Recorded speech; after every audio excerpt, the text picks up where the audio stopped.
Não é só um prazer, como é um privilégio, não receber uma mulher tão poderosa em Deus aqui nessa noite. Você que já veio no Atos de Mulher, já ouviu ela ministrar. Então receba com o seu coração bem cheio de expectativa. Suga da unção que está sobre ela, porque essa noite é a noite, lembra? Estenda as suas mãos. Pai, nós te damos graças, porque a sua palavra será revelada em nosso meio. Muito obrigada pela oportunidade de vivermos em um país onde podemos fazer isso livremente. Então, que saibamos aproveitar esse privilégio e que os nossos corações sejam como terras férteis para receber a semente da tua palavra. Que a tua filha possa fluir no teu espírito, sendo livre para ser conduzida pelo Senhor. Que o Senhor se revele a nós e que nós possamos pôr em prática essa palavra. Em nome de Jesus, amém. Falei com o pastor que eu não vou levantar a mão, porque eu já sou muito de casa, né? Eu estou muito íntima de vocês já. Mas eu quero mais uma vez agradecer pela honra, pela oportunidade de estar aqui. Eu me sinto de fato muito amada, muito bem-vinda nesse lugar. Vocês são muito família, né? E recebem a gente com muito amor. Com uma recepção dessa, com um vídeo desse, até me achei importante, né, amor? A gente fica olhando um negócio desse e fala, gente, quem é que vai pregar hoje à noite? Quem é essa pessoa? Muito feliz, gente, de estar aqui. Que tema maravilhoso, que oportunidade maravilhosa, que momento grandioso que o Senhor tem preparado para essa igreja. Eu creio que nós vamos viver coisas sobrenaturais aqui essa noite. Amém? Já temos vivido, mas não acabou ainda. O Senhor tem mais para fazer em nós e através de nós. Você concorda comigo? Amém? Eu tinha pedido para Maria me ajudar em mais uma canção. Eu queria que você tivesse um momento agora de... eu vou pegá-la de surpresa, né? A gente está tentando combinar aqui uma canção. Os músicos adoram isso, né? Esses momentos tipo, pede alguma coisa que a gente nunca ensaiou. Mas essa é conhecida, essa é muito conhecida. E eu creio que se o Senhor nos juntou essa noite, se nos uniu na sua agenda, é porque nós temos sonhos para compartilhar sobre essa igreja. Amém? Em concordância e de receber da sua vida também. Nós não viemos aqui só dar, mas receber também. Amém? Deixa eu fazer aqui, nos bastidores aqui. Essa todo mundo conhece. Eu queria pedir para você ter um momento a sós com o seu pai agora. Sabe? Um momento onde você deixasse ele ministrar o seu coração, porque eu creio que nós vamos mexer em áreas profundas. Nós vamos tocar em coisas profundas e você precisa preparar a sua alma. Você precisa preparar o seu coração. Você precisa se desligar lá de fora. Talvez você tenha chegado aqui e ainda esteja pensando em coisas naturais. Mas eu quero convidar você para deixar as coisas naturais lá fora. E que agora você não esteja aqui só de corpo presente, mas espírito, alma e corpo. Você pode ficar em pé? Amém? Vamos desfrutar.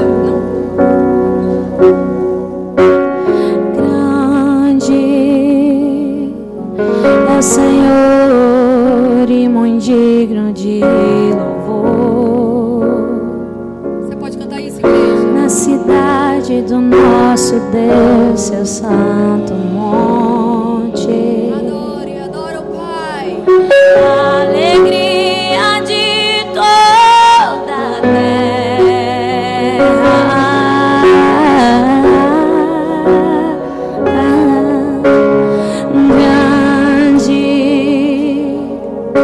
o Senhor em quem nós temos a vitória.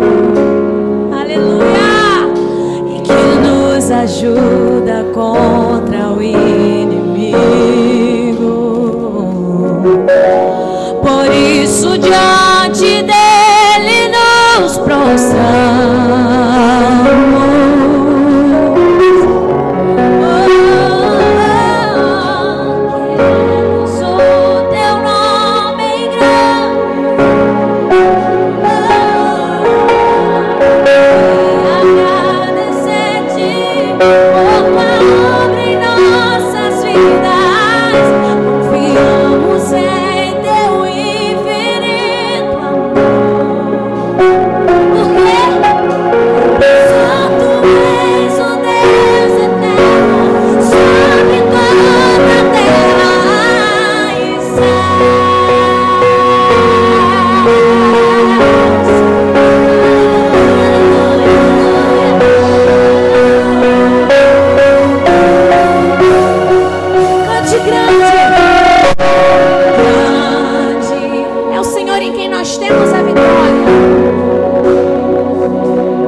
mãos o mais alto que você puder.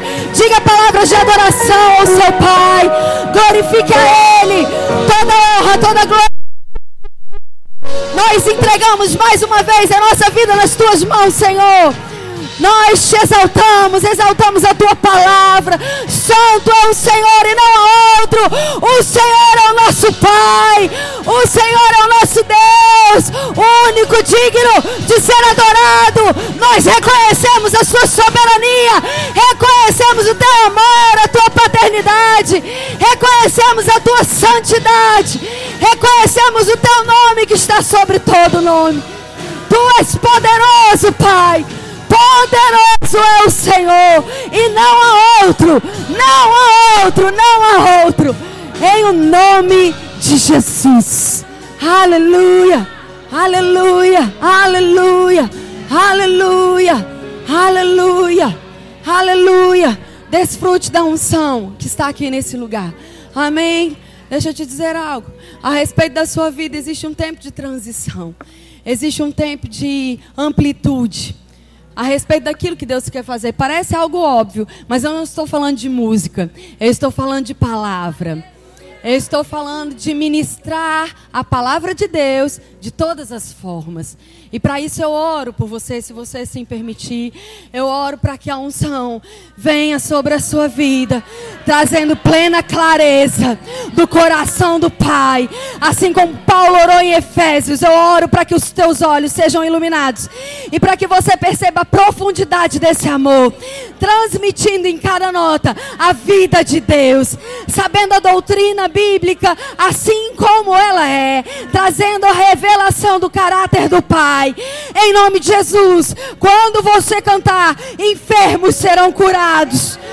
Pessoas que estão desistindo dos seus chamados terão reavivamento dos seus chamados através da sua boca. Através de você, rios de vida, curas em manifestação, sinal e poder, acompanhando o seu chamado e o seu ministério. Aonde os seus pés tocarem, aonde você for, por onde você caminhar, a unção respaldando. Não vai ser emocional, não vai ser sentimental, vai ser a palavra respaldando aquilo que você está cantando. Em o nome de Jesus nós oramos, Pai, e protegemos a vida dela, por onde ela for, a sua família. E eu declaro, Pai, em nome de Jesus, o seu ventre guardado e abençoado, a sua família guardada e protegida, anjos acampados ao redor, e a sua vontade sendo amplamente, suficientemente cumprida na vida dela, em nome de Jesus. Amém. Amém.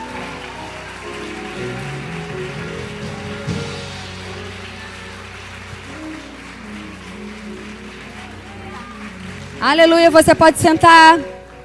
Você ama a palavra. Aleluia. Lucas capítulo 15. Você vai abrir e você vai dizer de novo.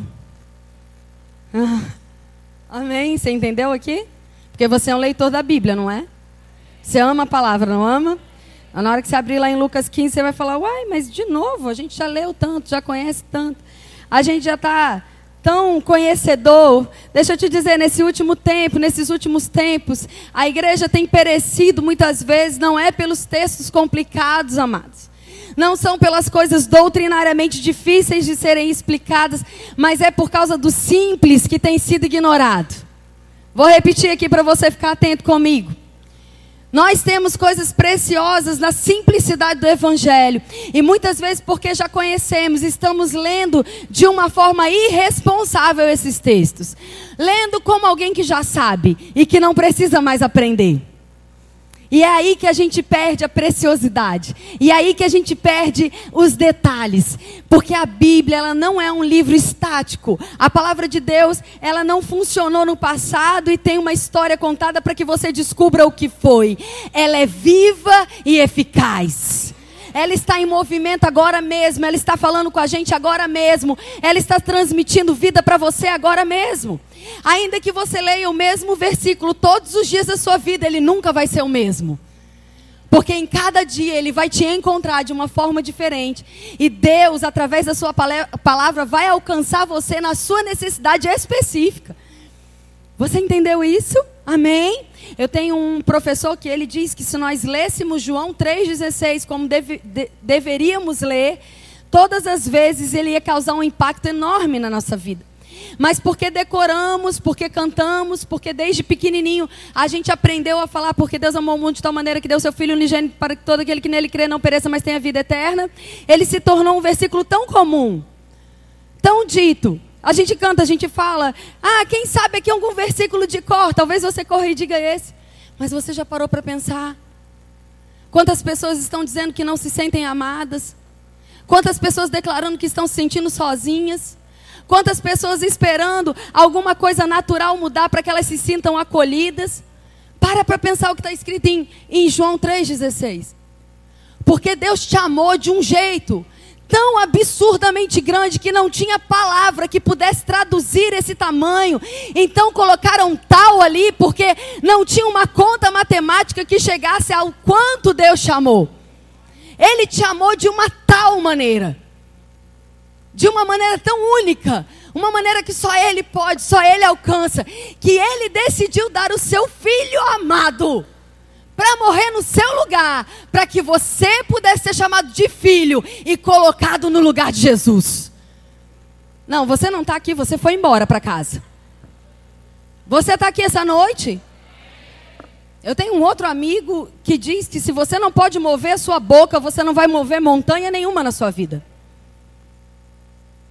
Eu vou repetir para te dar a chance de você se arrepender e fazer de conta que foi a primeira vez. Se você não consegue dar um amém, dar um glória a Deus, reagir à palavra, certamente diante de adversidades, você não vai conseguir dizer a palavra. A gente vai para estádio de futebol, a gente não, né? As pessoas vão. Para estádio de futebol, vão para apresentação de filho na escola, nessa época é tão comum, vou ver meu filho dançar, meu filho apresentar, meu filho cantar, meu filho tocar, você está aqui? Aí a gente grita, a gente faz escândalo, filho! Fica aqueles homens grandes lá, gritando por aqueles bandos daqueles 22 lá que não fez nada pela vida de ninguém. Fica rouco, sua, tira a camisa, gira, perde a compostura, perde tudo.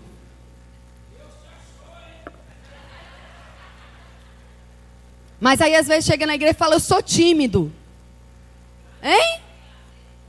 É meu jeito, só aqui que é o seu jeito?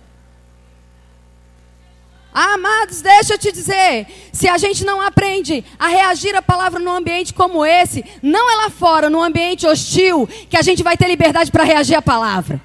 E eu não estou pedindo amém para mim, não. Quando você diz amém, você está dizendo, é assim mesmo, que isso se cumpra, eu concordo com a palavra, que assim seja. Pronto, agora vai funcionar. Às vezes o diabo está ganhando da gente, queridos, em circunstâncias só porque a gente está calado. Porque ele está falando e a gente está assim. Se Deus criou o mundo dizendo, não é calado que você vai criar nada. Se Ele precisou dizer, haja luz para que algo fosse feito, Ele estabeleceu um princípio. Se você crê com o coração, você diz com a boca e você muda tudo ao seu redor. Não é pensamento positivo, não se engane. Não deixe o mundo entrar dentro do seu coração de filho. O mundo está pregando por aí coisa que quer confundir a igreja. Não é você pensando positivo que a sua vida vai mudar, é você concordando com a palavra e falando ela. Eu tenho a palavra na minha boca e no meu coração, eu falo ela dia e noite e eu vejo ela funcionar. Você está aqui? Aleluia! Esse é um capítulo, é um texto tão conhecido da palavra. É o famoso, a parábola do filho perdido, do filho pródigo. Quantas vezes, enquanto cristãos, enquanto crentes, nós já ouvimos esse texto sendo pregado, e muitas vezes sendo pregado como se fosse um texto para o mundo, pregando para aqueles que ainda estão no mundo, ainda estão com os seus olhos vendados. Mas esse texto foi escrito para a igreja. Ele não foi escrito num caráter evangelístico, mas ele foi escrito num caráter de consertar ou de advertir o comportamento dos filhos que estão dentro da igreja. Amém, amados? Então esse texto aqui vai falar de mim e de você, ou como primeiro filho, ou como segundo filho. E essa noite eu quero dizer para você que nós não temos vivido mais milagres, mais poder, mais unção, porque perdemos o senso de identidade. Enquanto o senso de identidade não for restaurado na nossa vida, enquanto você não entender quem você é, enquanto você não entender em que posição você está, é muito fácil você ser enganado pelo diabo e você achar e falar coisas que a Bíblia não diz. Você não está sozinho, você não é um coitado, você não é um abandonado. Deus não está com raiva de você, Ele não está colocando o dedo na sua cara. Ele não está acusando você das coisas certas que você faz, nem das erradas. Deus está promovendo mudança na sua vida, mudança para a sua vida. Ele está querendo que você se descubra nele. Nós não somos o que a gente vê no espelho, nós não somos as informações que vêm junto com o DNA. Você não é sua história passada, sua história regressa. Você não é a herança da sua família, porque você nasceu de novo. E um bebezinho, amados, ele não vem com um passado, com uma história. Ele não vem com uma ficha corrida. Você nasceu de Deus. E se você nasceu de Deus, você precisa entender quem é o seu pai e que herança você tem. Não é mais uma herança natural. Não é mais uma herança de acordo com a sua família passada. Não é mais uma herança de acordo com aquilo que você achava. Mas a herança que foi escrita na Bíblia que você e eu temos. O problema, amados, nosso... estou me incluindo, é o quanto a gente tem lido sobre essa herança. O quanto conhecemos aquilo que temos. Porque vamos combinar que se você encontrasse aí um envelope e tivesse escrito o seu nome, dizendo assim embaixo um testamento de um parente que você nem sabia, nem descobria, nem sabia que existia. De repente ele morreu e deixou uma fortuna no seu nome. Oh, glória! Hein? Já pensou, nem deu trabalho, só deixou herança? Que coisa, né? Poderosa. Um parente desse, hein? Que Deus me ajude com um parente desse. Aí ele fala, não, eu não tive nunca contato com ela, a gente nem conversava muito, mas ela é minha única parente, vou deixar tudo que eu tenho para ela. Quem é você? Eu sou o 5º milionário daquela lista da Forbes lá. Você se alegrou, né? Você ia guardar esse envelope na bolsa e não ia nem dar atenção? Você ia jogar ele lá na gaveta, lá do criado mudo? Um dia eu olho, duvido. Tu não ia nem prestar atenção no culto. Você ia dar um jeito de ir pro banheiro e ler o testamento, é ou não é? Para não ficar chato, você fala, vou ali rapidinho, já vem. E dependendo do que estava escrito lá, se você tivesse que ir agora para qualquer lugar para sacar a fortuna, tu ia ou não ia? Aí a gente tem uma fortuna eterna, chamada testamento, que o nosso irmão mais velho que morreu deixou pra gente, mas a gente deixa para ler depois.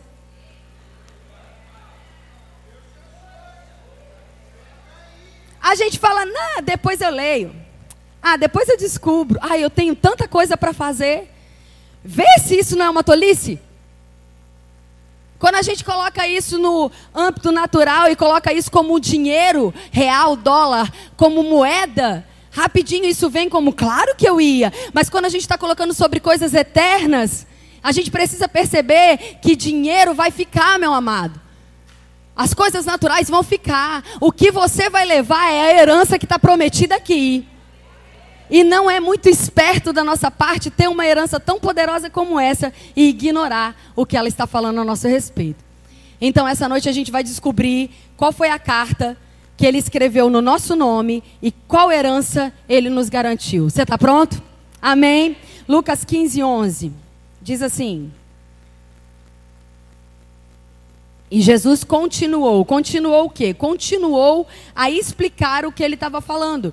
Todas as vezes que você estiver lendo um texto e vier a palavra continuou, você precisa entender o que foi escrito antes disso, porque senão pode não fazer muito sentido. Eu não vou ler o texto todo, mas Jesus estava falando da dracma perdida e estava falando do poder que existe quando alguém que está indo por um caminho errado se arrepende. E então, depois de arrependido, retoma a vida, o propósito de Deus. É encontrado, é achado nele, é achado no Pai. E ele continua explicando isso agora através de uma parábola. E ele diz assim: um homem tinha 2 filhos. Primeiro eu vou ler todo o texto e depois a gente vai voltar conversando sobre alguns versículos. Pode ser assim? A minha Bíblia é King James, então às vezes vai ter uma palavrinha ou outra um pouco diferente, mas eu vou te dizendo qual versículo a gente está. Tá combinado? Versículo 12. O mais novo reivindicou do seu pai: pai, dá-me a parte da herança a quem tem direito. E consentindo o pai, repartiu sua propriedade entre eles.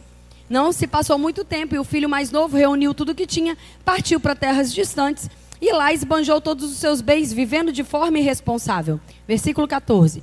Coincidentemente, após haver gasto tudo o que possuía, abateu-se sobre toda aquela região uma grande fome e ele começou a passar muita necessidade. 15. Por esse motivo, foi empregar-se com um dos cidadãos daquela região, que o mandou para o campo a fim de cuidar de porcos. Ali chegou a ter vontade de encher o estômago com as vagens e alfarrobeiras com quais os porcos se alimentavam. Ninguém lhe dava absolutamente nada, nem mesmo isso. Versículo 17. Foi quando, caindo em si, falou consigo mesmo: quantos empregados do meu pai têm comida com fartura, e eu aqui padecendo de fome? Levantar-me-ei, tomarei o meu caminho de volta para o meu pai, e ao chegar confessarei: pai, eu pequei contra os céus e contra ti. Não sou mais digno de ser chamado teu filho. Trata-me como um dos teus escravos. Versículo 20. E logo em seguida levantou-se e saiu em direção do pai. Vinha caminhando ele ainda distante, quando seu pai o viu e, pleno de compaixão, correu ao encontro do filho e muito o abraçou e o beijou. Então o filho lhe declarou: pai, pequei contra o céu e contra ti, não sou digno mais de ser chamado teu filho. Versículo 22. Entretanto o pai ordenou aos teus servos: trazei depressa a melhor roupa, vestiu com distinção, põe-lhe um anel no dedo, a autoridade e as sandálias. Trazei também o novilho gordo e o preparai. Contudo, façamos uma grande festa e regozijemo-nos. Porque este meu filho estava morto e voltou à vida, estava perdido e foi encontrado. E começaram a celebrar então a sua volta. Versículo 25. Entre mentes, o filho mais velho estava no campo. Quando foi se aproximando da casa do pai, ouviu um som de música e muitas danças. Então chamou um dos servos e falou: o que é que está acontecendo aí? Versículo 27. O servo lhe informou: teu irmão voltou, teu pai mandou matar o novilho gordo, porque recebeu de volta são e salvo. Mas o filho mais velho encheu-se de ira, negou-se a entrar. Então o pai saiu e insistiu com ele. Porém ele replicou ao pai: há anos eu venho trabalhando como um escravo para você, sem nunca ter desobedecido uma única ordem tua. Contudo, nunca me ofereceste, nem mesmo um cabrito para eu comer com meus amigos. Versículo 30.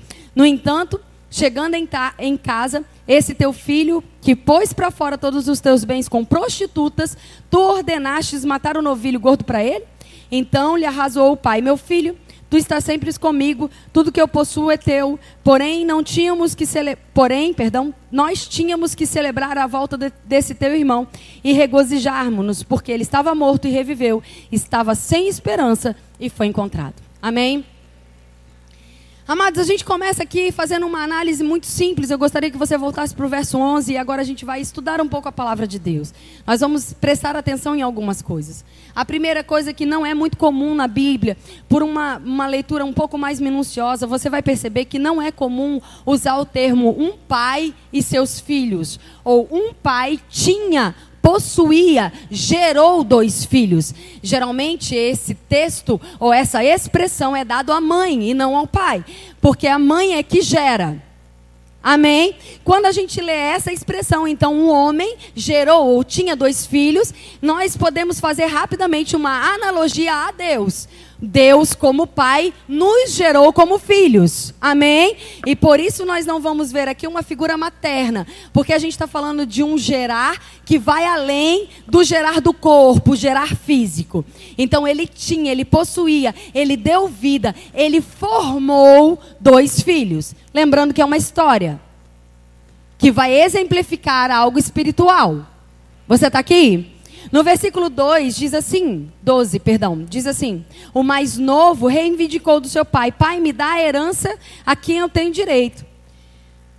Consentindo, diga comigo, consentiu o pai a sua propriedade e repartiu entre eles. E aqui, amados, é que está a preciosidade desse texto, que muitas vezes passou batido aos meus olhos, e pode ser que também tenha passado aos seus olhos batido. esse filho mais novo, ele está tomando uma atitude de declarar para o pai que ele está abrindo mão de qualquer influência do pai sobre a vida dele. Porque ele está tomando uma atitude como se o pai tivesse morrido. Herança de pai para filho se passa quando o pai está morto. Você está aqui? Principalmente dentro de uma cultura judaica, quando um filho falava, o dinheiro que você me daria quando você morresse, eu quero agora, o que esse filho está fazendo é dizendo, eu estou abrindo mão de qualquer influência sua sobre a minha vida. Eu não quero mais que você governe a minha vida, tenha influência sobre ela, que você possa interferir no meu caminho. Você está aqui? Então o que aquele menino estava fazendo era, eu estou rompendo a paternidade. Eu estou abrindo mão desse relacionamento pai e filho. Eu quero pegar aquilo que é meu por direito, aquilo que é meu por herança, e quero ter a vida que eu escolhi ter, sem que você se envolva nas minhas escolhas. Está aqui? E é tão interessante porque o pai não dá a herança só para aquele filho, mas para os dois. A Bíblia deixa claro dizendo que então, consentindo o pai, e não a palavra aqui, a palavra consentindo, ele vem de tolerando, não se opondo. Dizendo, se é isso que está no seu coração, você tem liberdade para fazer essa escolha. Não é o que o pai queria. Não era o desejo do pai. Amados, a gente precisa terminar de uma vez por todas com essa doutrina que escraviza a nossa mente, que Deus está no controle de tudo. Ele não está. Deus só está no controle quando você põe Ele no controle. Porque se Deus está no controle de tudo, que bagunça é essa? Quando você rompe com a paternidade, quando você não ora antes de tomar atitudes, quando você não espera a resposta de Deus, não é Ele que está no controle, é você. Deus está no controle quando a palavra está nos controlando. Deus está no controle quando antes de tomar uma decisão a gente pergunta, Pai, que seja feita a tua e não a minha vontade. Mas quando a minha vontade está prevalecendo, eu estou no controle. Amém? Quantas vezes eu estive no controle? Provavelmente você em algum momento também já esteve no controle da sua vida. Pode ser, coincidentemente, que algumas coisas tenham dado certo. Mas pode ser que algumas coisas tenham dado muito errado. Você está aqui? E aí não é dizer, Deus, eu sei que você tem um propósito para isso. Ele não tem propósito nenhum, Ele nem queria que você estivesse lá. O que Ele vai fazer é consertar nossa bagunça. Porque como um pai amoroso que Ele é, o que Ele sempre faz. Quando a gente grita por socorro, Ele vem, estende a mão e tira a gente da bagunça que a gente criou. Mas a gente precisa começar a dar o nome certo para as coisas certas. Se eu não estou tendo uma vida de dependência de Deus, é muito injusto acrescentar, atribuir a Deus os resultados da minha vida que eu estou vivendo independente dEle. Deus não vai impedir, amados. Porque existe uma coisa bíblica, que é a única coisa que torna o nosso relacionamento com Deus um relacionamento real, chamado livre-arbítrio. Se não é livre, se não parte de uma livre escolha, você nunca poderia saber se é verdadeiro ou não. Você só pode saber se algo é verdadeiro a partir do momento que você teve opção. Amém. Porque se Deus, como todo criador, soberano dessa terra, Ele nos criasse como seres humanos e falasse todos os dias, 18 horas, quando você estiver vivendo em qualquer lugar do planeta, às 18 horas, as suas mãos involuntariamente se erguerão e você dará glória a mim. Ele poderia ter feito isso? Poderia. Ele nos criou, Ele poderia ter colocado um mecanismo de autoadoração a Ele. Você está entendendo isso? Como é que Deus saberia que a gente estava fazendo aquilo porque a gente o ama? Nunca. A gente não tem opção. Amor só é de verdade quando é escolha. Quando é decisão. Quando partiu da liberdade de dizer eu quero e eu me entrego. Deus, amados, correu o risco de nos perder para nos ter de verdade. A única maneira dele ter o nosso coração de verdade era correndo o risco da gente dizer que não queria. Você está aqui. E esse pai representa exatamente essa posição. É o que você quer? Eu estou propondo a vida e a morte, o bem e o mal. Escolhe, pois, a vida, meu filho. Escolhe os caminhos de paz que eu tenho, mas o que você escolhe, o que você quer? Eu estou propondo, a escolha é sua. E aquele menino falou, me dá o dinheiro, eu quero viver a minha vida e não quero que você se meta nela. Ele falou, então para ser justo, eu vou dar para um e eu vou dar para o outro. Você está aqui? Isso é bem importante. E olha o que acontece no versículo 13. Não se passa muito tempo que o que aquele menino fez? Ele pegou o que ele tinha recebido e como diz lá, picou mula. Se afasta do pai. Ele vai para tão longe quanto os olhos do pai não interfiram nem mesmo naquilo que ele estava fazendo. Ele se afasta totalmente. Agora, um afastamento, amados, ele não começa imediatamente, mas ele é progressivo. Porque o menino recebeu a herança, mas ficou ainda na presença do pai, até que chegou o dia que ele se foi embora. Você está aqui? Não pensemos nós que a rotina, ela vai roubar de um dia para o outro o nosso relacionamento com Deus. Não é de um dia para o outro. É aos pouquinhos, até que chega um dia que os olhos do Pai e você estão bem distantes. As coisas do mundo, elas não vão chegar num dia dentro do seu quarto e fazer tcharam! É aos poucos. É um tempinho aqui, é uma distração ali, é um roubo de tempo acolá, é uma falta de perdão aqui, é uma mágoa não tratada, é uma postura errada. É aquele vício que você não quer abrir mão, porque afinal de contas só te afeta, não afeta o outro. É aquela coisa da madrugada que ninguém está vendo e que você acha que está vencendo sem pedir ajuda. Aleluia. É aos poucos, queridos. Sabe quando a Bíblia adverte, tenham cuidado, cuidado. Não é porque Deus não está achando que a gente não é inteligente. Quando a Bíblia está advertindo a gente de cuidado, é porque existe perigo. E é muita soberba da nossa parte achar que não tem perigo. Que eu sou super forte, super crente, super da fé. É um engano, amados. A única maneira da gente ficar forte é de joelho na presença dele. É a única posição que a gente fica forte. É quando a gente fala que eu morra para que você viva em mim. Enquanto você estiver vivendo, é perigoso.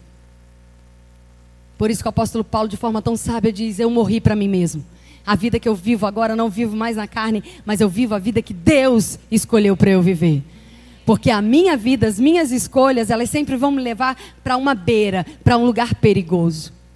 Com cara de que, isso não tem nada? Você está vivo? Fiquei em dúvida agora para responder que estou ou não estou.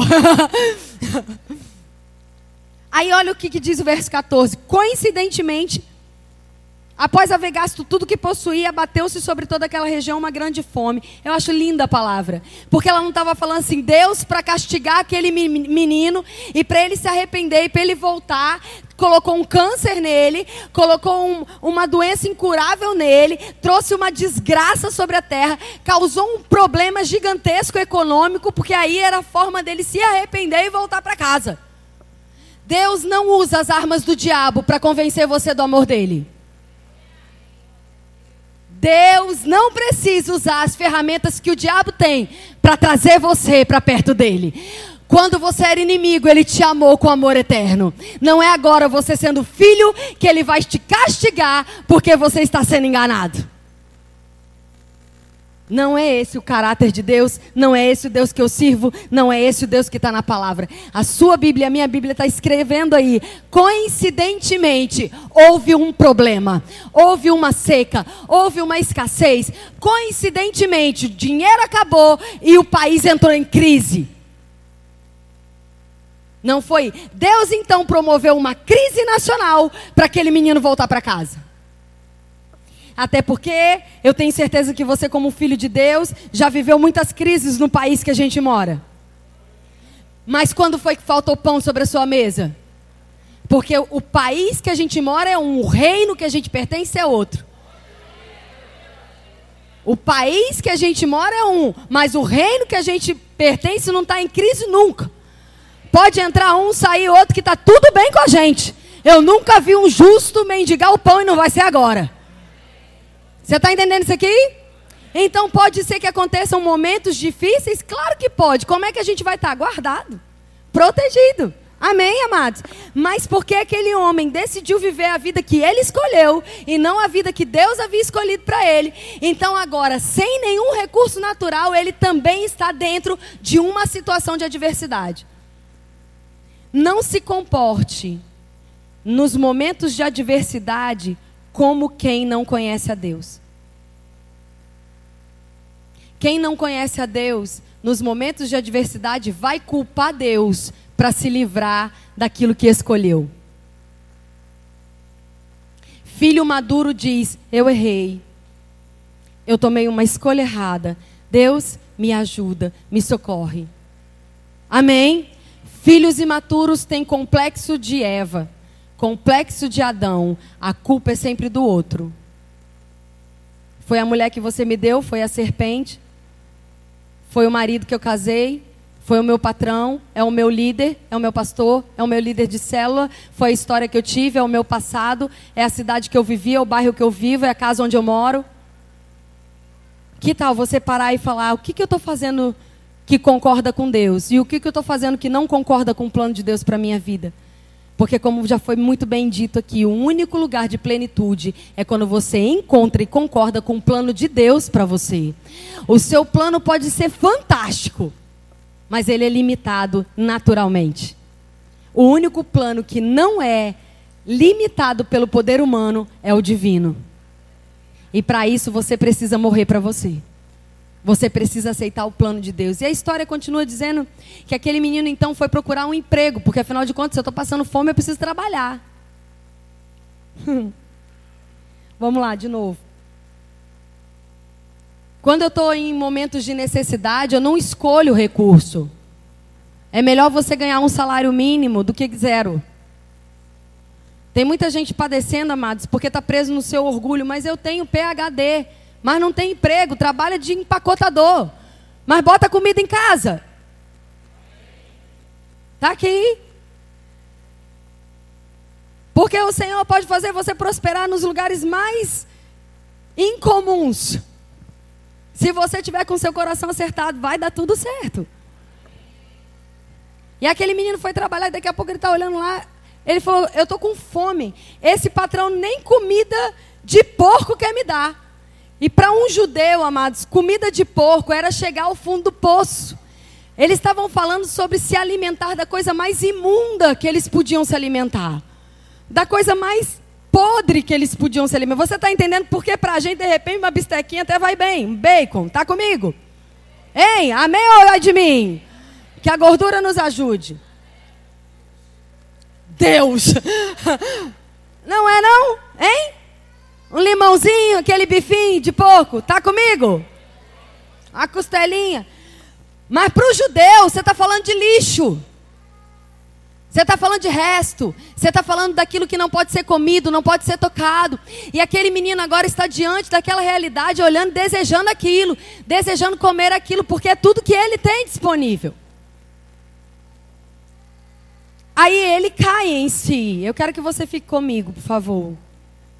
E ele cai em si. A Bíblia no versículo 17 diz: foi quando caindo em si. Diga comigo, caindo em si.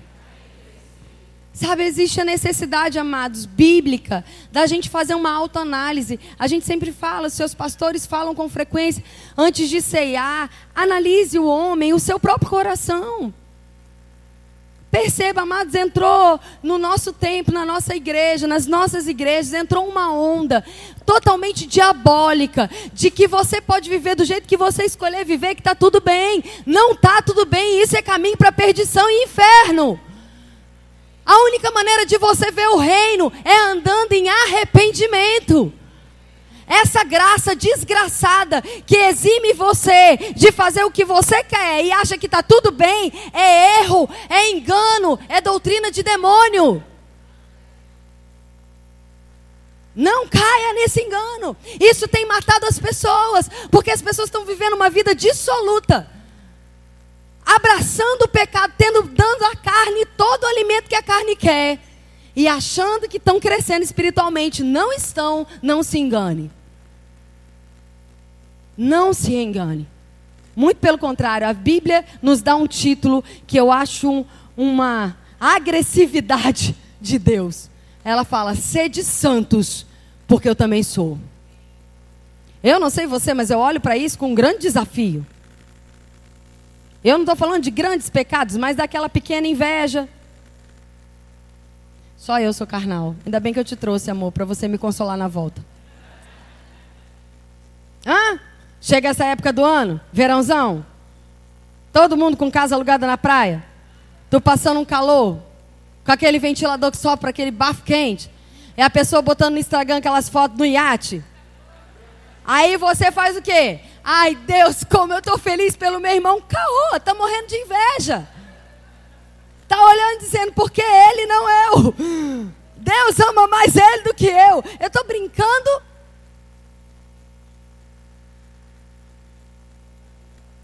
Porque às vezes, queridos, a gente quer falar para os outros o que é correto e devemos de fato fazer isso, mas para Deus não vem com esse blá blá blá. Sabe, quando você está desejando alguma coisa muito, e o seu irmão recebe aquilo e você não, eu duvido que na sua cabeça não vem: pai, por que comigo não acontece? E não adianta fazer essa oração hipócrita de que você está super feliz porque está dando certo para o outro, está dando errado para você e que está tudo bem. Não é assim que você vai guardar seu coração. Não é assim que você vai proteger sua alma. Você protege sua alma dizendo: pai, eu sei que se você é o pai dele e o meu, você já deu para ele e o seu recurso não acabou. Se chegou para ele, vai chegar para mim. Pai, me ajuda a eu manter meu coração feliz, porque o meu irmão foi abençoado. Isso é só prova, pai, de que está tudo bem e que você já tem provisão para aquilo que eu preciso. Minha carne, pai, quer dizer que você ama mais ele do que me ama.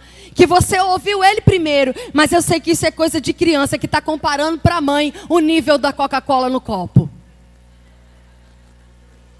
E eu não sou mais desses, eu já cresci. Eu sei, pai, que você tem garrafas e garrafas disponíveis. E eu não preciso ficar medindo uma coisa com a outra. Você está aqui? Mas vamos combinar que se a gente não é sincero, a gente cai no risco de falar para todo mundo o discurso bonitão, mas está lá com as orações impedidas porque está falando o discurso correto, mas o coração está cheio de perguntas sem resposta. Está com uma visão deturpada de quem é seu pai, do que ele pode fazer por você, do quanto ele te ama. Amados, eu não sei você, mas quantas vezes o diabo quis soprar no meu ouvido: aí, está dando tudo certo para o outro, mas para você está dando tudo errado. Esse negócio que você prega nem é bem assim. Nem funciona assim do jeito que você está pregando. Está vendo aí não, ó? Talvez eu seja uma única pessoa nessa noite a ter passado por isso. Graças a Deus que eu sei que não.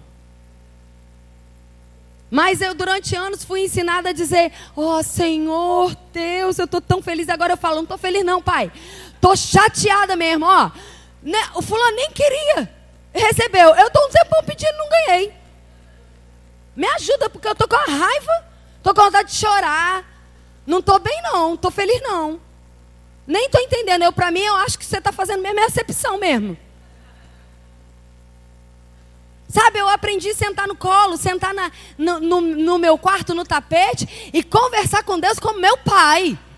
E falar: pai, eu não estou entendendo. Pai, meu coração está confuso, a minha alma está confusa. Eu não posso continuar assim, porque isso vai virar raiz de amargura dentro de mim. Me protege, me ajuda aqui, me faz entender. Eu não sei dos teus planos, mas os seus planos são melhores do que os meus. Só que eu só consigo saber dos meus. Os seus eu não consigo alcançar. Então me revela os seus, para que haja paz no meu coração, para que eu seja livre de qualquer sentimento carnal. É num relacionamento sincero que você vai crescer como filho. Não é num relacionamento superficial e teologicamente correto, com frases muito elaboradas e bonitas. É na sinceridade do coração que você cresce como filho e Deus pode se revelar como pai para a sua vida. E ele continua dizendo, eu caí em mim, então falei, meu pai tem empregados, escravos, e eles vivem melhor do que eu. Eu vou fazer o seguinte, eu vou ter com o meu pai. Eu vou voltar ao caminho eu fiz um caminho, eu vou voltar, eu vou me levantar, vou fazer o caminho de volta, vou até ele e falar, você nem precisa me aceitar como filho. Me aceita como escravo, é justo. Eu reneguei a minha posição de filho, então é justo que você me trate agora como um comum, como um escravo. Mas me deixa trabalhar aqui, me deixa receber alimento. Eu estou arrependido, eu reconheço que eu agi errado.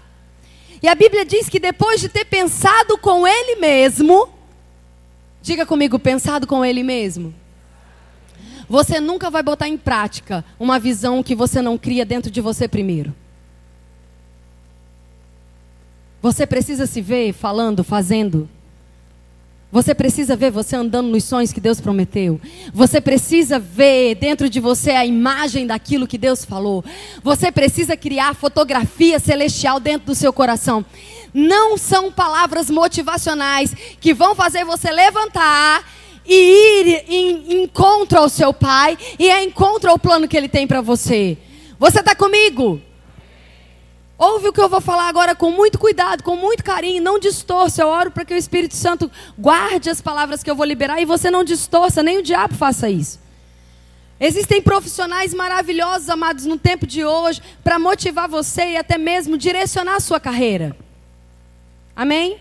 Mas no dia que a gente coloca qualquer uma dessas pessoas à frente da palavra, achando que o que ela está falando é mais eficaz do que o Espírito Santo fala, nós estamos destronando Deus e colocando homens sentados no trono. Eu vejo pessoas e eu fico bem indignada quando eu vejo pessoas comprando livros de autoajuda e dizendo, mas fulano falou. E eu falo, mas a Bíblia já tinha dito há muito tempo. E você está dando a homens o crédito que é de Deus. Tem pessoas, amados, que são tão difíceis de entender o princípio do privilégio de dizimar e ofertar. Um princípio que abençoa e guarda a sua vida. Deus não precisa de nada. Se Ele precisa de alguma coisa, Ele não é Deus. Deus não precisa do seu dinheiro. Ele não precisa da sua resposta. Ele quer incluir você naquilo que Ele é. Quando você dizima e oferta, pega isso aqui que é fresco, nem tinha escrito no caderno. Quando você dizima e oferta, você se torna sócio do reino. Você não entendeu? Você não está pagando um trabalho, você não está pagando um benefício, você não está colaborando para o futuro, você é um sócio de um reino. Você está investindo em algo que Deus está olhando e dizendo, é nosso, não é meu. Um investidor tem mente de investidor. Ele não tem mente de trabalhador. Ele tem mente de investidor. Eu estou colocando lá porque é meu e eu quero que cresça. Quando você traz dízimos e ofertas à casa de Deus, você está falando, eu estou expandindo algo que é nosso. Aleluia. Que coisa boa. Anota aí, porque essa não estava anotada no caderno. Amém. Dá para o Espírito Santo a inspiração, porque foi toda dele mesmo, viu? Amém? Para, gente, com esse negócio. Eu não estou dizendo para você não ser ajudado pelas pessoas que estão sendo capacitadas por Deus para fazer isso. Mas para de colocar os homens no trono que só é de Deus. Para de dizer que a sua vida estava perdida, mas no dia que você ouviu fulano de tal, e então, é só porque não está abrindo a Bíblia. Porque eu duvido que homem algum nessa face da terra seja mais inspirador do que o Espírito Santo. Está comigo? Aquele menino tomou então o seu lugar, a sua posição, se levantou por dentro, se levantou numa imagem e depois então ele tomou uma atitude exatamente como ele tinha pensado. Aquilo que ele pensou, então ele agiu da mesma forma. fé sem obras é morta. Aquilo que você precisa fazer, aquilo que você se vê fazendo, faça. Levante e faça. Levante e faça parte do reino. Levante e faça parte do ministério. Levante e faça parte dessa igreja. Levante e faça para essa comunidade. Que Cristo seja visto através de você. Isso não é responsabilidade de 2, 3, 4, amados. É impossível a gente salvar os perdidos se a gente achar que isso é papel de pastor, evangelista, profeta e mestre. Isso é o meu papel e o seu papel. O que você tem é tesouro para aqueles que estão lá fora. Você não é represa, você é rio. O que você está recebendo não é para você guardar, é para você distribuir. Não é para você dizer, não, é muito precioso. É muito precioso, dá. Porque a Bíblia diz que quanto mais a gente dá, mais a gente tem. Aleluia. E então quando ele chega e ele fala, pai, eu pequei.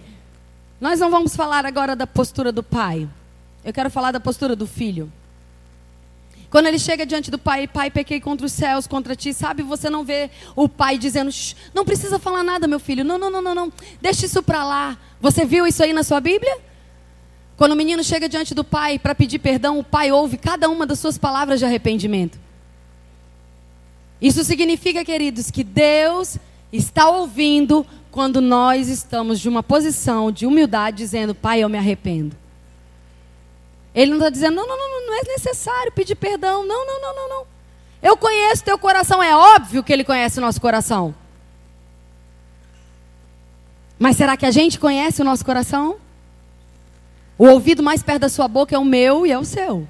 Está comigo? Quando você está aqui ainda? Eu já estou terminando, prometo.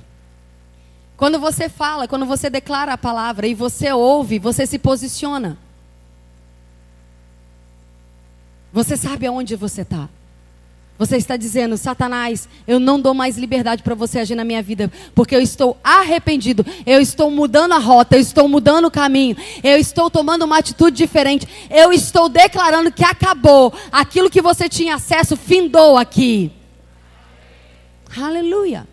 E o pai então manda trazer a restituição. O pai fala, me dá as roupas, me dá o anel de autoridade. Isso fica para outra pregação. A gente vai pregar sobre a autoridade do crente depois.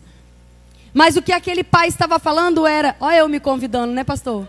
É um absurdo, essa falta de respeito total com o pastor dessa igreja, com o anjo que vos fala, não é não? A pessoa já se convida com o tema. Como se não bastasse convidar, a pessoa já dá o tema da próxima vez. É um absurdo, é uma falta de respeito. Perdão, pastor, se o senhor quiser, não me convida, tá bom? O senhor tem toda a liberdade para ir.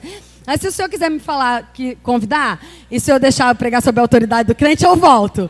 Tá bom? Amém, então tá. E aí ele chega ali, ele restaura a posição de filho. Ele restaura a intimidade de pai e filho. Ele coloca o menino naquela condição que o menino nunca devia ter saído. Ei, igreja! No dia que você aceitou Jesus, o que aconteceu é que Deus fez você nascer de novo. E Ele te colocou naquela posição da qual você nunca devia ter saído. A palavra adoção usada em Gálatas capítulo 4 e capítulo 5 tem sido muito mal interpretada por muitos durante muitos anos. Eu não vou ter tempo aqui de fazer uma leitura e um ensino a respeito disso.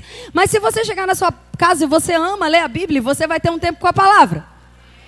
E você vai ler o livro de Gálatas. E você vai ver lá que o livro de Gálatas está fazendo um exemplo. Ele está falando, olha, o tempo que o menino, ele é de menor, o tempo que ele não tem idade ainda, ele embora seja servo, embora ele seja, herdeiro de tudo, ele não tem acesso à herança. Porque ele é imaturo, ele é infantil.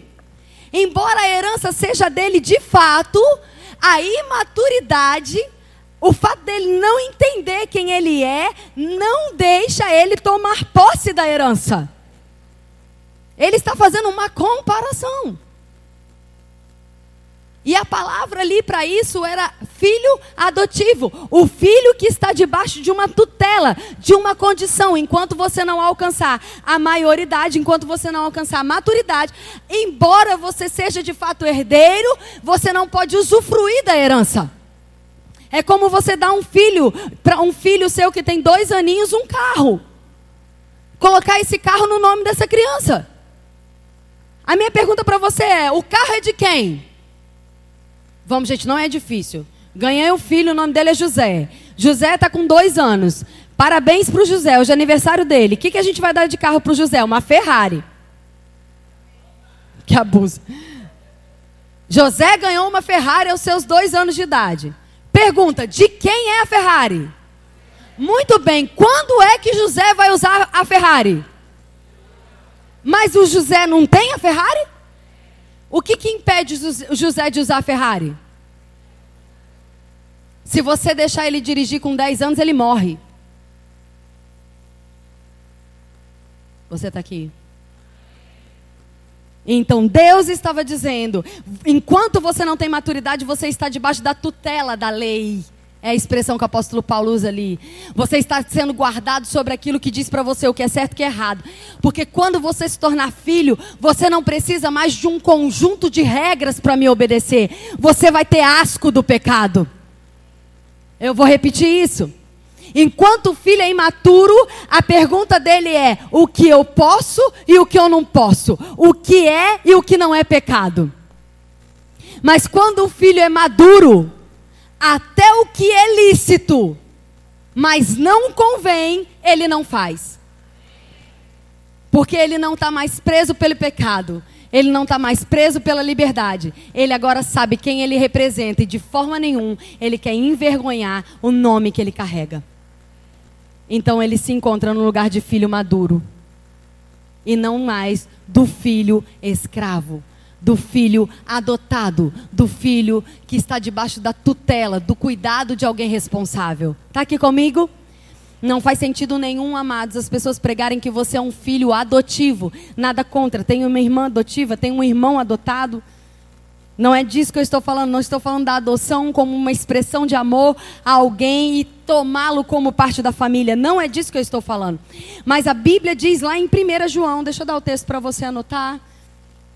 1 João capítulo 3, versículo 1, João declara: nós de fato somos filhos de Deus. Porque você é filho de quem você nasce. Você é filho de quem você nasce. Eu vou repetir. Você é filho de quem você nasce. Você nasceu de quem? Então você é filho de quem? Adotado? Você seria se você não tivesse nascido de novo. Se Deus tivesse aceitado você como você estava, para dar um jeito, uma melhora na sua vida. E de repente até mesmo contribuir com a sua filiação, emprestando para você o nome de filho legítimo. Mas não foi o que ele fez. Quando você estava no mundo e foi pregado o evangelho e alguém perguntou: você aceita Jesus como Senhor e Salvador da sua vida? Quem aqui disse sim? A Bíblia diz que naquele dia as coisas velhas já passaram e eis que tudo se fez. Você nasceu de quem? De Deus. Deus criou o seu espírito outra vez. A vida que agora eu tenho porque Deus me gerou. Deus me fez. Não é a mesma pessoa. Aquela já passou. Aquela já morreu. Embora a nossa mente queira nos enganar dizendo que a gente é o mesmo, porque a gente continua lembrando, pensando, tendo memórias da vida que a gente já teve, a Bíblia diz que a única maneira de você se livrar disso é renovando a sua mente. É trocando a informação, porque você não é mais filho daquele pai, daquela mãe. O seu passado, a sua história não tem mais nada a ver com quem você é. Você é uma nova criatura. Por isso que a Bíblia chama um novo nascido de bebê. Você está aqui. Eu estou falando alguma coisa que está fazendo sentido para você? Quando aquele menino chegou diante do pai, quando ele se arrepende, o pai restaura a vida dele. O pai não estava restaurando ele há 2, 3 anos atrás. O pai estava dizendo: eu vou fazer você de novo. Para que você entenda que você é meu filho e eu sou seu pai. Deus não está aceitando, tolerando você. Você é filho de Deus. Você é filha de Deus. Você é gerado por Deus. Você é gerada por Deus. O filho mais velho, aquele que havia ficado na casa, ele chega e diz para o pai, diz para o empregado: ei, vem cá, o que está rolando aí? Essa bagunça, esse barulho aí, essa música. Fala: teu irmão, cara, que estava morto. Teu irmão que estava... reviveu. Seu pai está fazendo uma festa. Fala: rapaz, eu estou a vida todinha aqui, nunca saí, nunca gastei o dinheiro que meu pai me deu. Lembra que o pai tinha dado dinheiro para ele também? Você lembra disso? Nunca. Meu pai nem um cabrito velho não matou para fazer um churrasco. Mas para esse daí, que fez tudo errado, ele está celebrando, também não vou nessa festa de jeito nenhum. Não entro. Me recuso. É um absurdo. A pessoa errou. Agora ela está sendo amada? E eu estou aqui fazendo tudo certinho? E ninguém está me elogiando?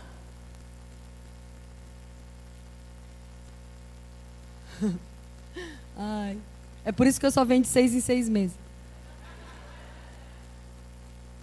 É igual o parto, dá tempo de esquecer, não sei o quê. Aí todo mundo começa a falar: é bom, aí convence, aí chama de novo. É o processo, né? É, faz parte. Mas Deus já falou para eu desistir de mudar, porque é assim mesmo chamado. É por isso que eu ando o Brasil todo, porque aí dá tempo de esquecer, entendeu? Aí eu volto. Aí adivinha quem é que sai para pegar o menino? O pai. Porque a gente tá igual o menino birrado, embirraça aqui, né? Emburrada. Aí quem é que vem? Filho. O que foi, filho? O que está acontecendo? Fala para mim aí, qual é o seu pai? Eu estou aqui a vida toda, te servindo como um escravo.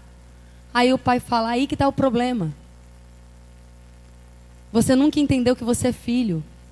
E embora seja filho, está vivendo como um escravo.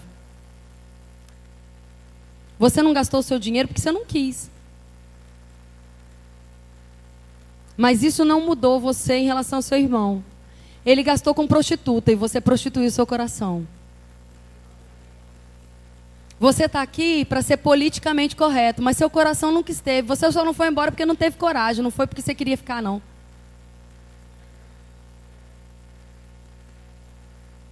Não adianta, amados. Se a gente está para fazer politicamente correto as coisas, achando que Deus vai então aplaudir e falar: muito bem, como você é certinho, mas o nosso coração não estiver alinhado como filho, a gente não foi embora, mas está como escravo, não como filho. Deus está nos posicionando essa noite. Eu sei que você viveu palavras, eu sei que você recebeu coisas poderosas aqui. Mas eu não tenho dúvida nenhuma que a igreja, principalmente no Brasil, nas Américas, de fato, tem sido assolada com uma perda de identidade de filho. Por causa das músicas que cantamos, das coisas que não são bíblicas que estamos declarando. Amados, Deus não é tempestade.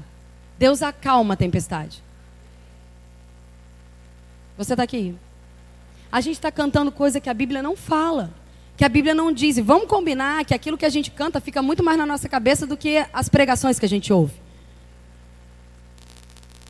A gente está dizendo: Deus olha para mim. E a palavra está dizendo: em nenhum momento eu tiro o olho de você. Eu não durmo, eu não descanso, eu não pestanejo. Meus olhos estão fitos em você. E alguém está dizendo: olha para mim, olha para mim. Eu quero ficar no átrio. Aí a Bíblia diz: não, meu filho, o átrio era lá de fora. Eu rasguei o véu para você ficar no Santo dos Santos. Por que você quer voltar para o átrio? Átrio era lugar de quem não tinha acesso. Aí eu dou acesso e você quer ficar do lado de fora? Mas é tão bonito, até faz a gente chorar. Mas não é bíblico. Tira nossos olhos, tira nossa posição de quem nós somos. Você não é escravo, você não é filho do medo, você não está sendo aceito. Você é filho legítimo do Deus Todo-Poderoso. Você é nascido de Deus, você é herdeiro, você é co-herdeiro. Aquilo que Jesus é, Deus te vê da mesma forma. E eu sei, amados, que as nossas dificuldades, as nossas debilidades, os nossos limites querem dizer pra gente: impossível. Eu não sou digna de ser comparada a Jesus. Não éramos, mas Ele nos fez dignos. Ele Ele nos colocou assentados juntamente com Cristo. Ele não colocou a gente sentado abaixo de Cristo, na cadeirinha do lado, num degrau inferior. Ele falou, aonde Cristo estiver assentado, a minha igreja está assentada. Quando Deus, o Todo-Poderoso no trono, olha para o lado, Ele não está vendo só Jesus, Ele está vendo Jesus, Ele está vendo a mim, a você, a ele, a ela. Não, você não entendeu, amados.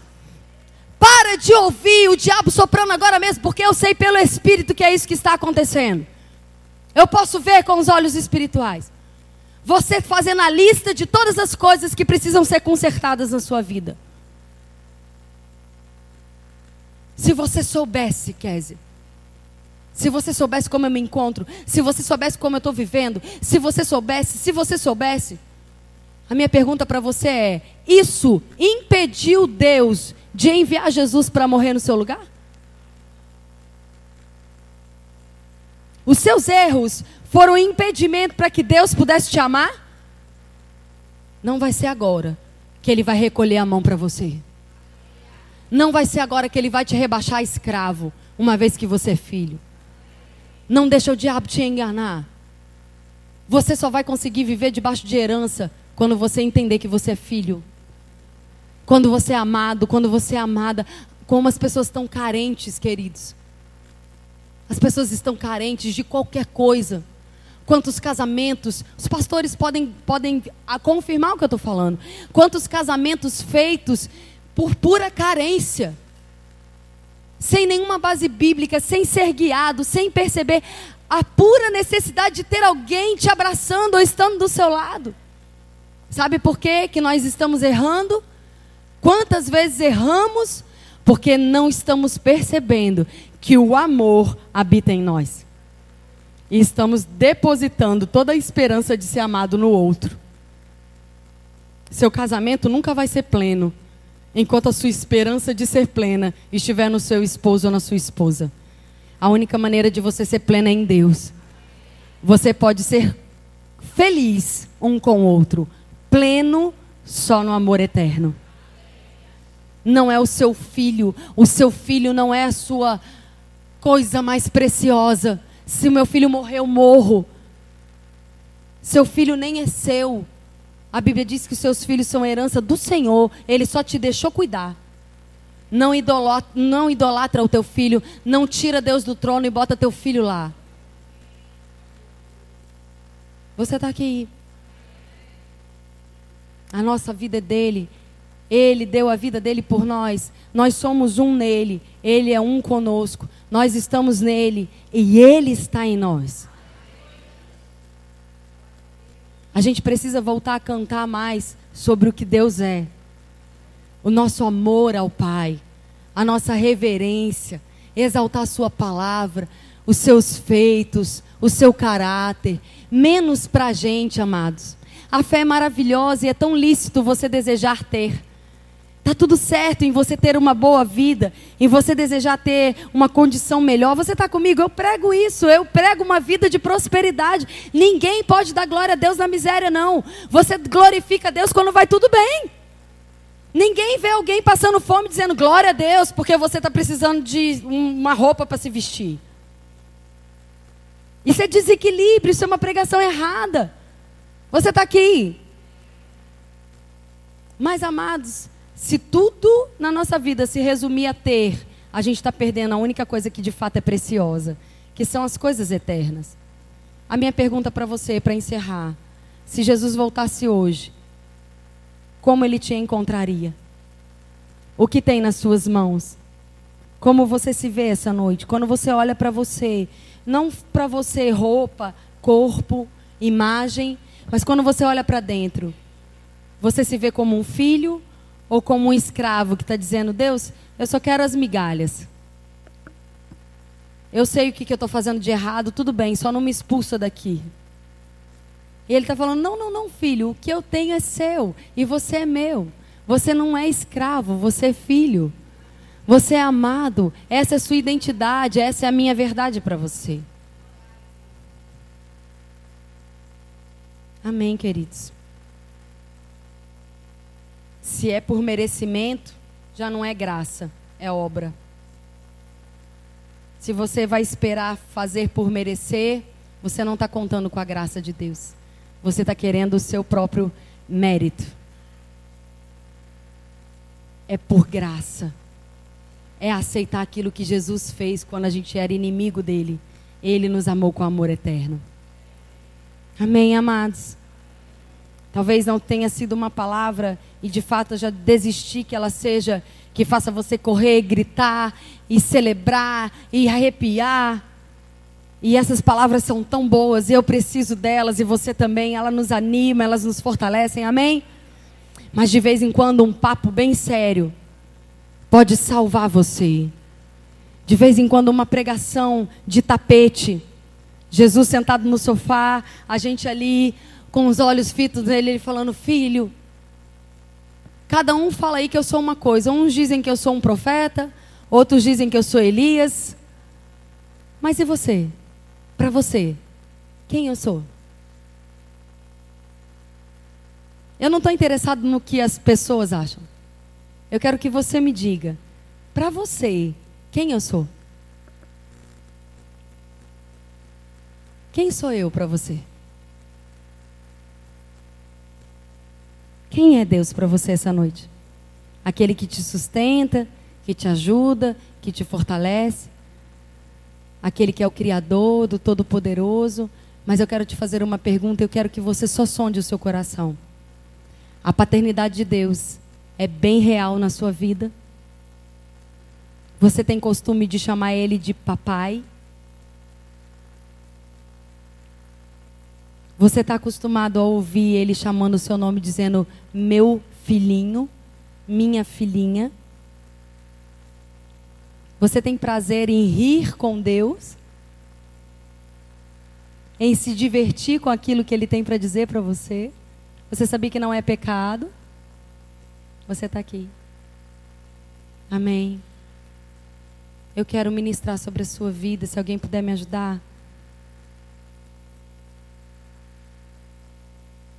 Quero ministrar algo sobre a sua vida.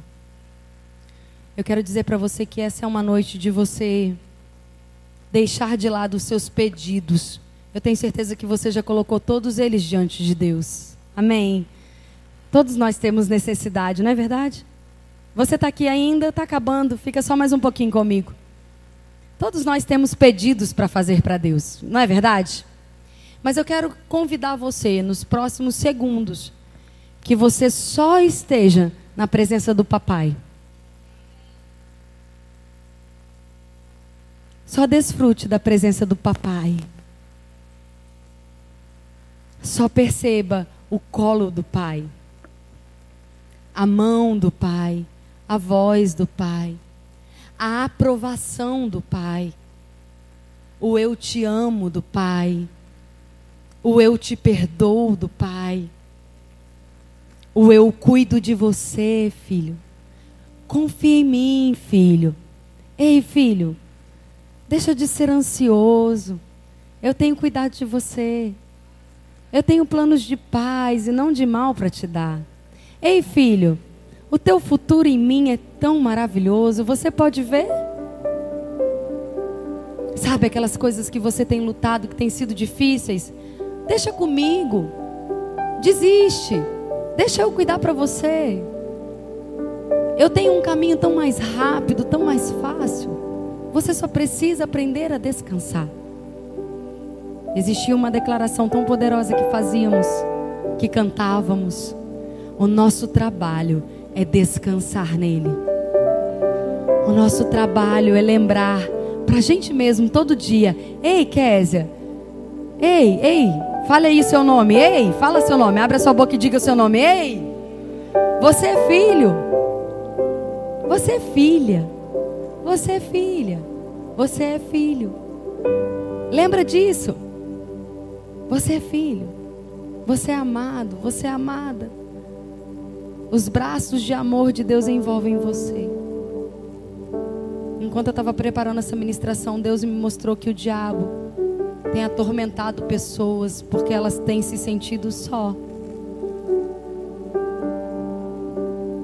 Elas se animam, elas se alegram, Elas até celebram certas coisas, elas vêm para a igreja, elas ouvem a palavra, elas ficam empolgadas, mas as coisas começam a voltar. Quando elas saem daqui, o problema está lá, a circunstância está lá, os desafios ainda estão lá. Talvez a dor, a mágoa, as coisas que te feriram ainda estão lá. E aquele sentimento volta. E daqui a pouco você está dizendo, se Deus quiser me abençoar, se Ele quiser fazer isso. E Deus está dizendo, filho, eu quero. É tudo que eu quero, mas você precisa deixar eu querer.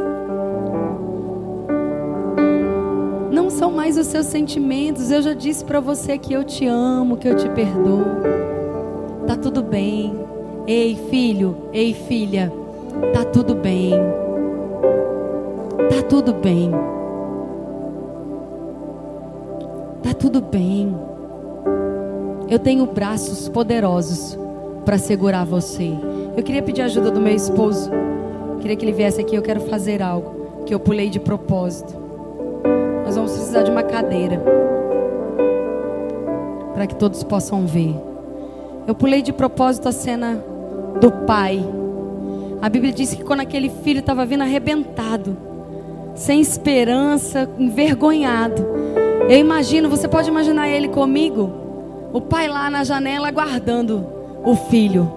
O pai esperando todos os dias que o filho decidisse confiar nele. E o filho, vou, não vou, vou, não vou. Mas teve um dia que o filho levantou e falou, eu vou. E o filho começou a andar ainda meio cabisbaixo talvez. Mas ainda estava longe. Quando o pai viu o filho. E então o pai saiu ao encontro do filho. O pai correu, o pai abraçou o filho, o pai perdoou o filho, o pai tomou o filho nos braços, o pai amou o filho, o pai cuidou do filho, o pai sustentou o filho.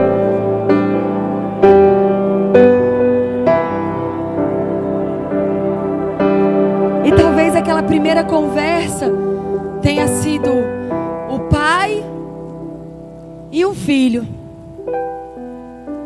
Ah, pai, eu fiz tantas coisas erradas. Eu pequei, pai. Eu achei que eu podia fazer sozinho.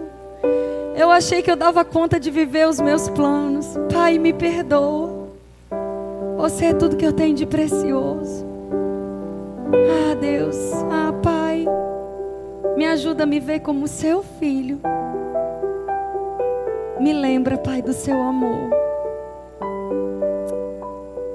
Você pode se ver agora no colo do seu pai. Eu posso ver, amados, com os olhos do meu espírito. Eu posso ver como se eu pudesse tocar o nosso Deus sentado num trono. E a gente está chegando a Ele. E com muito cuidado, deitando em seu colo. E Ele rindo, como diz em Salmos, e passando aquelas mãos tão grandes em nossa cabeça e dizendo, oi, filho, tá tudo bem. Eu sou seu papai e eu amo você. Em mim tá tudo bem. Nunca se esqueça que você tem um pai. Nunca se esqueça que você é filho. Apenas creia. Amém.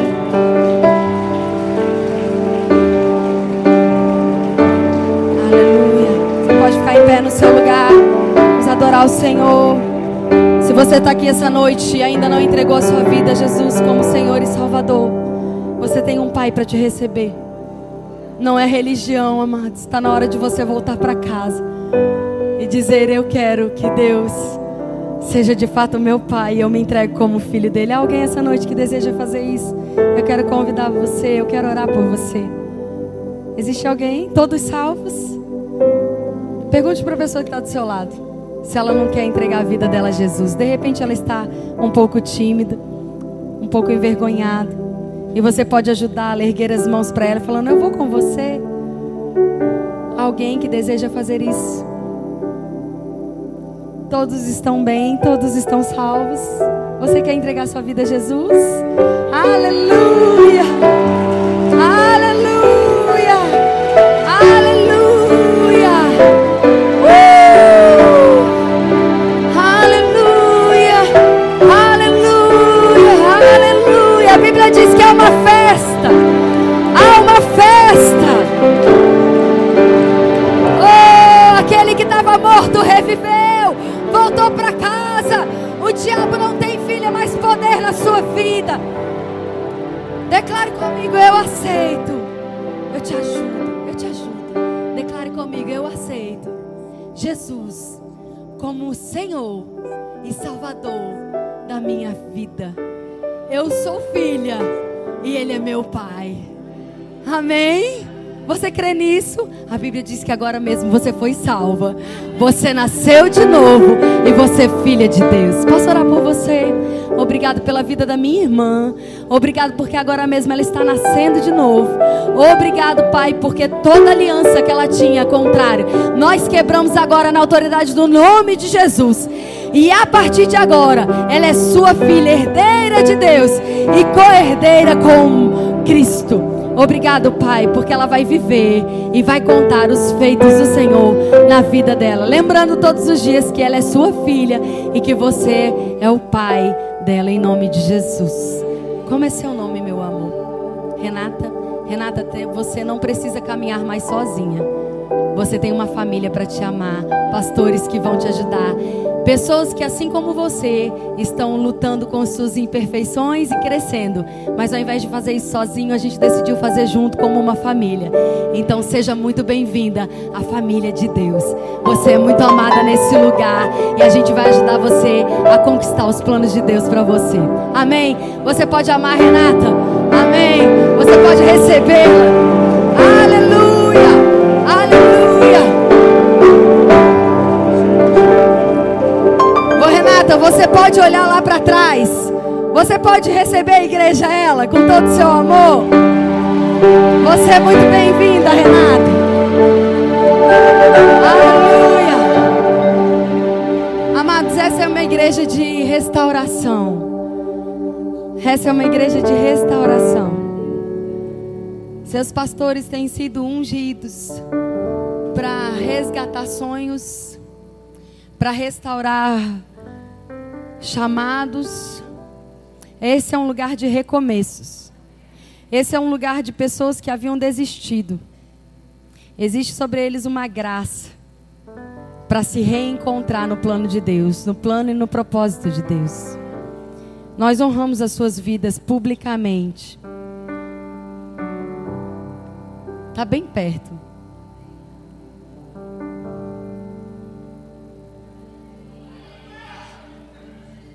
O diabo é bem idiota. Está bem perto. E sabe o que é maravilhoso disso? É saber que naquilo que a gente mais persevera, é naquilo que a unção vem poderosa. Não vai ter um que não receba do mesmo milagre que de fato você já recebeu. Vocês já receberam. Já é um fato. Para Deus já é. Para Deus já é, não será. Nós honramos como igreja, como ministros, como ovelhas, as suas vidas. Honramos o que vocês fazem aqui muitas vezes. Só Deus sabe como. Porque às vezes as pessoas acham que esse microfone impede a gente de ter desafios. Mas Deus coloca atalaias. Aqueles que não desistem não largam o osso, até que segure nos braços. E assim é. Assim é. Mas eu percebo nitidamente que é um tempo de maturidade para essa igreja. Um berçário precisa ser ampliado. E para isso Deus precisa confiar os novos nascidos a pessoas maduras. Eu declaro para o ano 2020 um ano de maturidade. É um ano de crescimento sobrenatural. É um ano de refrigério. ano de restauração de famílias. A principal âncora vai ser o trabalho com casais. O principal porto para 2020. Eu declaro que não vai faltar recurso. Contas pagas e dinheiro sobrando.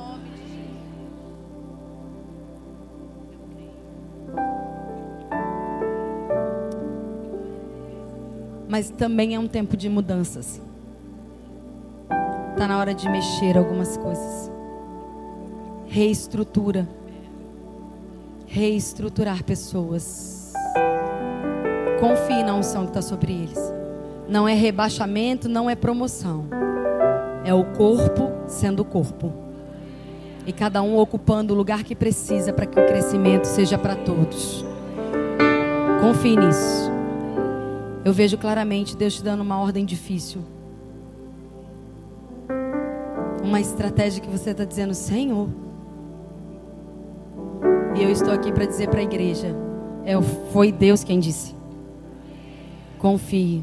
Vai trazer crescimento e avanço para a igreja. Vai trazer crescimento e avanço para o ministério. Em nome de Jesus. Em nome de Jesus. Eu queria orar por vocês. Posso? Aleluia. Você pode ficar em pé? Nós podemos terminar crendo numa unção